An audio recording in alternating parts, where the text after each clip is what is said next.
what do you think? But I think I found wild mustard here. The closest thing it fits the description for is Sinapis arvensis, which is a kind of wild mustard. Hopefully it doesn't get mowed over. It's in the middle of a drainage ditch in an urban area. Makes sense. It's a weed that grows in waste places. I'm gonna keep an eye on it. Hopefully it's what's called the petiole here has the part that connects the leaf to the stem. It has little purple stripes on it. I don't know if you can see that. Mostly on the top. These smaller ones have a lot of hair on them, fuzzy hair,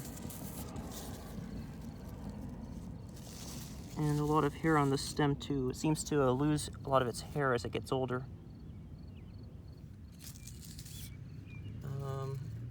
There doesn't seem to be any clasping leaf on the petiole.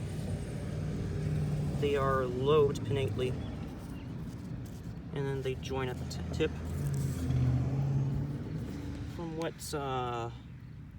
From what buds I can see, it looks like the flowers will be yellow, and they're too tall to be a wild radish.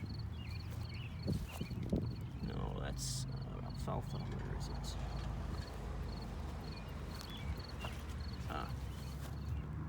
Buds are a bright yellow color, so I'm pretty sure this is a wild mustard or Sinapis arvensis.